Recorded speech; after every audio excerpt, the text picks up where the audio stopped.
I cut my finger making lunch, so I placed an order for some Band-Aids a couple minutes ago, and now they're 4 seconds away. That is a nearly silent drone system that can deliver a package from the sky right to my backyard in as little as 2 minutes with dinner plate accuracy. And as far as I'm concerned, that's basically teleportation. This is the very near future of package delivery from a company called Zipline. It's been over a decade since we were first promised drone delivery that looked like this, and to be honest, I was never that stoked about it because I couldn't imagine that anyone would actually want something that big and loud with dangerously fast spinning propellers landing anywhere near their house. And that was a bummer, because with the explosion of people using Amazon or food delivery apps like DoorDash or Instacart, billions of doorstep deliveries are now happening every year. But when your lunch only weighs a few ounces, driving it to everyone with these 2-ton gas-powered vehicles is wildly inefficient, bad for the whole planet, and not to mention just really slow. Drone delivery would not only take a lot of cars off the road, but it would be a lot faster than a car, it would be fully electric, fully autonomous, and it would cost pennies worth of energy per delivery. And with Zipline, because the droid that lowers the package can move laterally in any direction, it can make a dartboard-sized precision landing even in high winds, while the main drone can stay 400 feet up in the sky, making the whole thing whisper quiet. That is very quiet. Also due in part to the clever design of these really funky propellers. As you all know, I only make about 10 videos a year, and while most are just sort of ridiculous,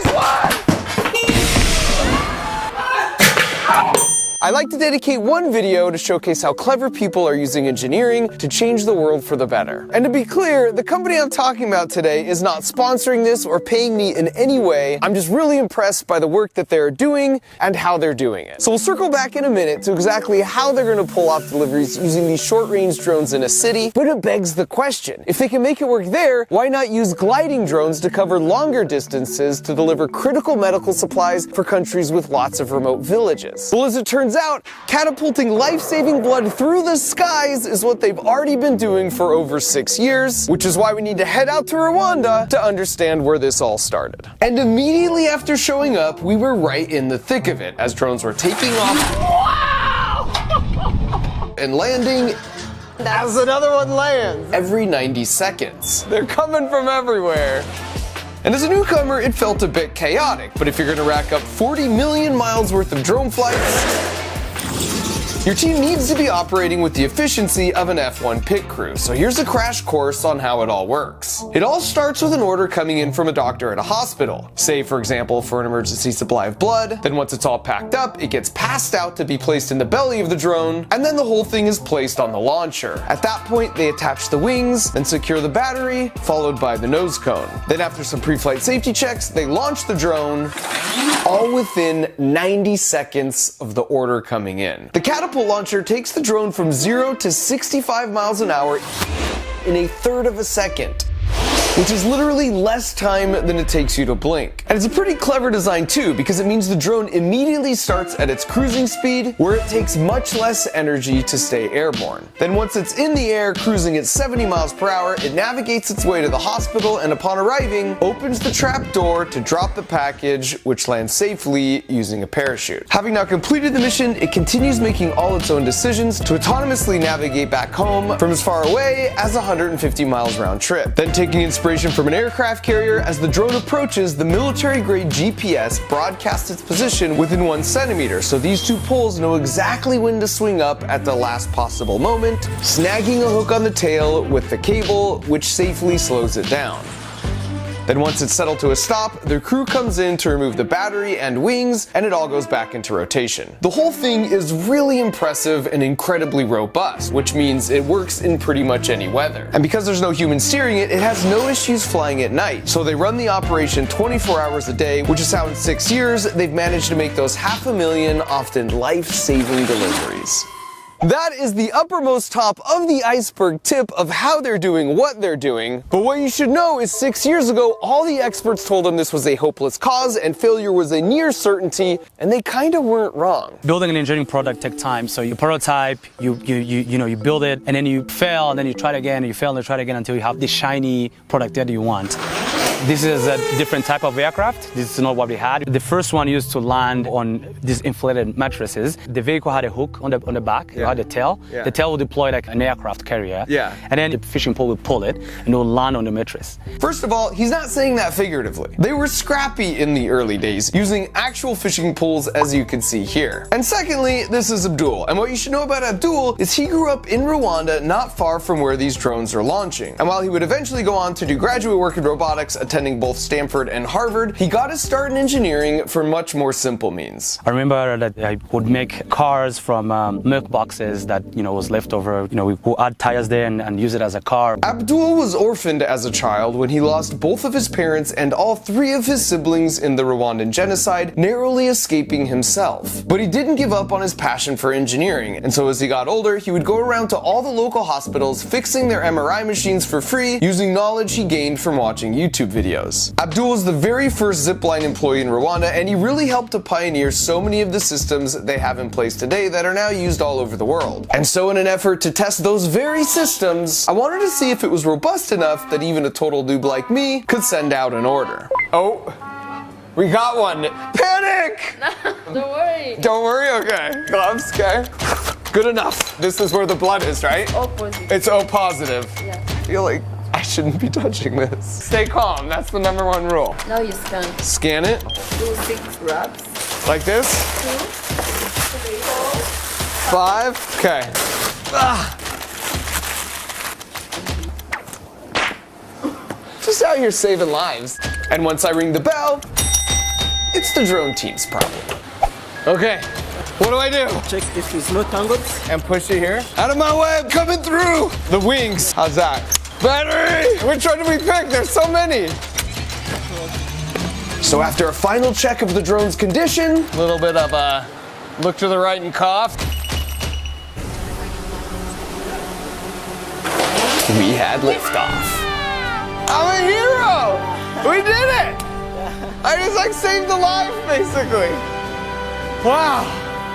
How do you guys do this all day long? So now that I had a pretty good feel for the launch site, we headed out to see where some of these drones were actually flying to. So we left the launch site like 3.5 hours ago. We're driving to this remote hospital on these really windy roads. And as we've been driving, we've been tracking and seeing some of these zipline drones delivering blood and medical supplies to this hospital. So since we're about a half hour out, I thought it would be fun to place my own emergency order. Then it could meet us when we get there.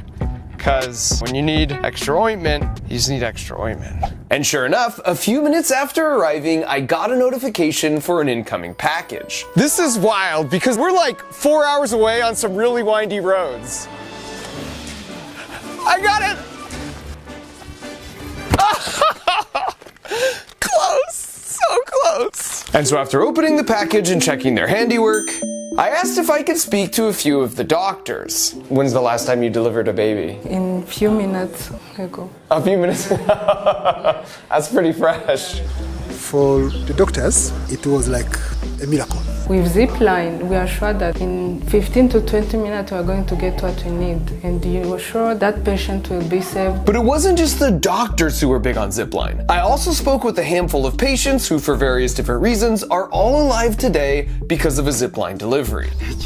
Every time when I see the drones around, I just think that someone's life is going to be saved. And that's kind of true, because their drones have reduced in-hospital maternal mortality by 88%. Zipline has 2 launch sites that give them coverage for pretty much anywhere in Rwanda, but they also have operations running in all of these countries. And while they serve 3,000 hospitals globally today, that number will be 10,000 by the end of the year. Alright, so we've covered their long-range country delivery drones, which means we've now got the context to talk about their short-range city delivery drones. But first, I just have to interject here and say I was blown away by Rwanda as a country. I mean, right out of the gate, their stoplights are really cool because they're just countdowns till the light turns green. They can balance and carry pretty much anything on their heads, and there's motorcycle taxis everywhere. And given that when in Rwanda, you do as the Rwandans do, whenever possible, that's how we got around ourselves. What a freaking boost. Everyone was also super friendly everywhere we went. Well, not everyone, because if you stop to play soccer with some random kids, am I good? Am I good? Just know, they're not gonna take it easy on you. Besides the fact that Messi seems to like it, before traveling there, the only real thing I knew about Rwanda was the Rwandan genocide that took place about 30 years ago. And while there are still plenty of battle scars, as horrific as that was, it sort of galvanized the country into a period of healing and solidarity as a single Rwandan people instead of divisive ethnic groups. For example, on the last Saturday of the month, literally everyone spends the day picking up trash and volunteering in their local communities. And that's one of the reasons you hardly see litter anywhere. The other one being 15 years ago, they were one of the first countries to ban all single-use plastics. There was just a pervasive optimism in the air. Everyone was moving with the purpose everywhere we went. Not just working hard, but working smart with their resources on hand. Yeah, buddy! Including their improvised soccer balls. For over a decade, attending school up to age 16 has been both mandatory and free, and when you combine that with leapfrogging to new technologies like drone delivery, for the last decade, their economy has been growing at 4 times the rate of the US economy, while their violent crime rate has been 15 times less than the US. And finally, the most awe-inducing part of the whole trip was when I hiked to see an entire family of mountain gorillas up close in the wild, which was equal parts adorable and terrifying. I think he's looking at me. Mountain gorillas only exist in these 2 tiny red regions, and while there's only 1,000 left in the world, I got to just chill with 20 of them. They're critically endangered, but thanks to Rwandan conservation efforts funded by people paying for brief visits like this, their numbers have climbed by 200 over the past decade. All that's to say that besides of course my own country, Rwanda is my new second favorite country. We got this. And next time I go back, I'm bringing a bunch of soccer balls, Oh, yes! which I will give away to any kid who just promises not to embarrass me. Okay, so now let's talk a little bit more about these new short-range city drones. Because for the 4 billion doorstep deliveries that will happen this year in the US, and that number doesn't even include Amazon, by the way, why not at least try and take some of those slow-moving, traffic-causing, 2-ton gas-guzzling cars off the road in exchange for a much faster delivery that's also electric, autonomous, really quiet, and zero emissions. And while their solution of dropping down a droid that could perfectly control its landing from super high up seemed promising and way better than something like this that had been proposed before, when they first told me about it, I had 2 main questions. 1, how loud and disruptive are they? Because the last thing we want are annoying drones buzzing by our rooftops all day. And 2, how safe are they? Because the other last thing we want is for those same annoying drones to start falling down on us from the sky. I also had a bonus 3rd question around how a business is even supposed to load in their items for delivery. And so in a search for answers, I went right to their headquarters, not that far down the road from where I live. And the first thing you notice in the lobby is this really cool projection that not only shows the total number of flights they've flown, now at over 500,000, but it also shows all the long-range drones they have in the air at that exact moment, delivering those critical medical supplies all around the world. And this isn't now just where they design and build all their drones, it's also where they do a lot of their testing. And they test pretty much everything in every way possible before getting it out to the field as quickly as possible. And according to their CEO Keller, this is something they discovered early on. Our key insight was we were dumb. And we basically always assumed we were dumb, and for that reason, when we designed things, we got them into the real world super fast and learned by serving real people. And you learn so much that you can't learn in a lab or in an ivory tower. And so before we actually hear just how quiet these things are, I just want to echo that all the best engineers I've ever known have had that same level of humility, knowing there's no better way to learn than to test and to break stuff. That's why I named the toy company I started that has the express goal of teaching kids to think like engineers, CrunchLabs. It's because things are supposed to crunch and to break and to fail along the way, and so if I could get them to do more than just passively watch a video, by building something alongside me while we talk about the physics of what's going on, then I know the principles will really sink in. Yes. So if you want to have a ton of fun while building up that resiliency in your brain like a muscle, just head to CrunchLabs.com or use the link in the video description. Alright, so to answer my first question on the noise level, I'll just show you my actual reaction to the first time I heard it. I mean, I hear something. I cannot believe that's airborne. Are you serious? And I just wish there was a better way to convey this on video, but here's my best attempt. You'll first hear a leaf blower, then a typical hobby drone that weighs 1 pound, then their drone that weighs 50 pounds. And of course, I've kept the audio levels completely untouched for all 3.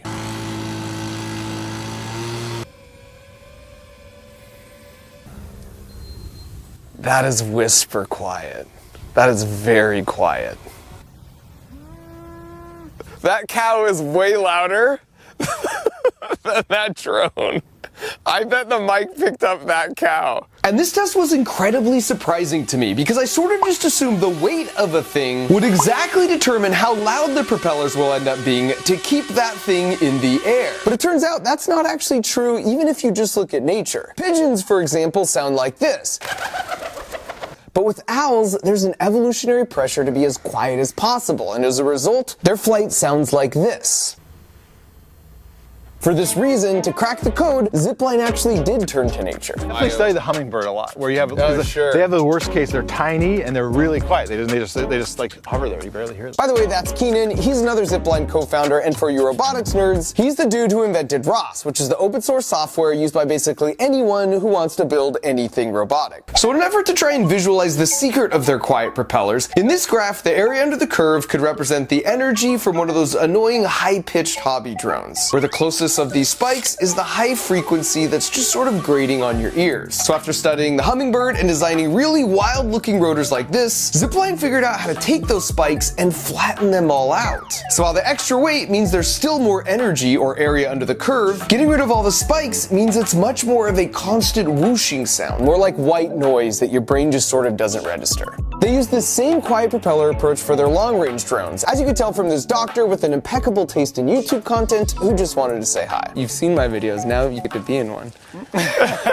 Have you seen the planes fly over and deliver the supplies here? I have not yet seen one come and deposit something here. That's amazing. There was just 15 deliveries in the last hour. They're really quiet. If I would have heard it, I would have, gone to see it. For my second question regarding safety, just like when sending something to Mars, all their critical systems have backups on board. In engineering, we call this redundancy, and they even demonstrated for us how if one propeller stops working, it could still fly due in part to the large back propeller that picks up the slack. And that back propeller is pretty clever, by the way, because it's what propels the drone forward as it moves across town, but then it turns down 90 degrees to help steer and create extra lift while it's stationary and dropping down the droid. In addition to the redundancy, a whole aircraft parachute is automatically deployed if there is a problem that's sensed, or if the drone just loses power altogether. And because of their painstaking engineering efforts, it's worth noting in the 6 years they've been operating for those 500,000 flights, they've had exactly 0 incidents causing any injury. As for my third bonus question around how the drones get loaded up, in the most simple case, something like a grocery store could reserve some parking spots as a loading zone. Or as one of the Zipline engineers told me, you can take a window from your local pharmacy and turn it into this portal. So the droid would come down the chute, then some ASAP items like these would get loaded inside, then it goes back up the chute, into the drone, and off for delivery. For healthcare, if you were really sick and say on a 15-minute video call with your doctor, by the time the call was ending, your medications could be on your back porch so you don't have to leave your house. You could also imagine how this could work with a distribution center or a large retail store. More than 90% of people in the US live within 10 miles of a large retail store, and Zipline drones conveniently can make a 10-mile round trip while carrying up to 8 pounds. An additional win for the planet here is you don't need to use all the cardboard to box it up because it doesn't have to survive being shipped out on a big truck.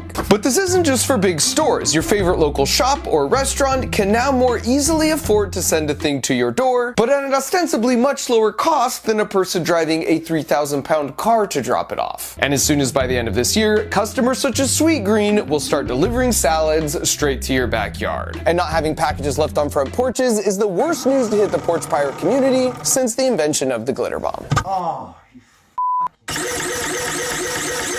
Alright, we get it, okay. Alright, so if your mind isn't already blown, let me try one final time by planting a seed for something we might see much further in the future. And to be clear, this is not at all from Zipline. It's just an idea that won't leave my head after seeing all this, because it stands to reason if the system can work for packages, it should be able to work for humans, right? In other words, imagine a bigger drone, let's say it's an ambulance, with more powerful but equally quiet propellers parked so high up in the sky you can hardly see it. Then it lowers the entire cockpit like the droid, which could quietly touch down in your driveway. So you hop in, or they put you in on the ground, then it reels you in so you can glide above roads and traffic straight to your destination, only to be dropped off safely in the same manner. Alright, so finally, I just want to wrap up with the coolest part of all of this by far. The whole time we were there, kids would be lined up at the fence to watch the drones be launched and captured over and over. In fact, one kid came up specifically specifically wanting to show Abdul what he'd built completely on his own. And in that moment, it was impossible not to compare the complexity of this build to the simple milk carton version Abdul grew up making. Because here you have Abdul, who bears a scar on his head from the same machete that killed his entire family as a child, not only using his engineering knowledge to save the lives of his people, but more importantly, to inspire the next generation of problem solvers to dream even bigger. It's the type of thing that leaves you feeling a little bit of that contagious Rwandan optimism for the future and the incredible potential of us mere humans. In the future, your CrunchLabs box just might come from the sky. And the best part of Abdul's story is how, using the superpower of engineering, they literally willed something into existence that is now saving lives. And as it says on the box, my goal with CrunchLabs is to help you think like an engineer. That means you know how to think critically and break a problem down into manageable steps. Thinking like an engineer makes you a better soccer player or piano practicer or math studier because you're resilient. And just like Abdul, you know the importance of failing a bunch before you finally hit that breakthrough. So the way it works is every month a really fun toy comes in a box like this, and when you open it, there's a link to a video where you not only build it alongside me, but I teach you all the juicy physics principles behind how the toy works. And the best part of all is each month we randomly select one box to slip in a platinum ticket, and if it happens to be your box, Oh my gosh! Oh my god! then you're coming out right here to CrunchLabs to design with me and my team for a day. So if you want to unlock the superpower of learning to create and build whatever you could dream up, use the link in the video description or go to CrunchLabs.com and order your BuildBox subscription today. Thanks for watching.